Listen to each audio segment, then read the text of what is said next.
अज़ीज़ तलबा अस्सलामु अलैकुम। मैं हूं अली मुबशिर। आप देख रहे हैं पाकिस्तान की सबसे बड़ी यूनिवर्सिटी का पहला और मुस्तनद YouTube channel MBK student care line. और था जिसके इंतज़ार आ गया वो शाकार रिज़ल्ट आ चुका है रिवाइज़ होके BA का एसोसिएट डिग्री का। और जैसा कि मैंने कहा था कि काफ़ी स्टूडेंट्स जो हैं वो पास भी हो सकते हैं, तो बिल्कुल ऐसे ही हुए। कुछ स्टूडेंट्स को जो है वो पास कर दिया गया है और कुछ का रिज़ल्ट जो है वो वही है। जिनका रिज़ल्ट वही है उसका मतलब है कि उनका रिज़ल्ट ऑलरेडी ठीक बना हुआ है, और जिनका रिवाइज़ कुछ में कुछ खामियां थी उनको दूर करके उनमें से कुछ स्टूडेंट्स जो हैं वो पास हो गए। उन खामियों को दूर करने के बाद तो आपका रिज़ल्ट फाइनल, अगर आपके तमाम सेमेस्टर क्लियर हैं तो आप अपना डिग्री सर्टिफिकेट के लिए अप्लाई कर दें।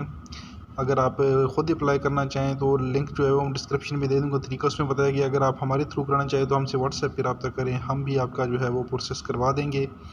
माइनर से चार्जेस होंगे उसके।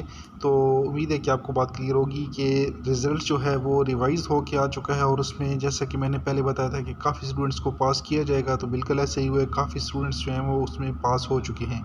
इसके साथ अब मुझे दीजिए इजाज़त। अल्लाह हाफ़िज़। पाकिस्तान जिंदाबाद और अफ़वाज पाकिस्तान पाइंदाबाद।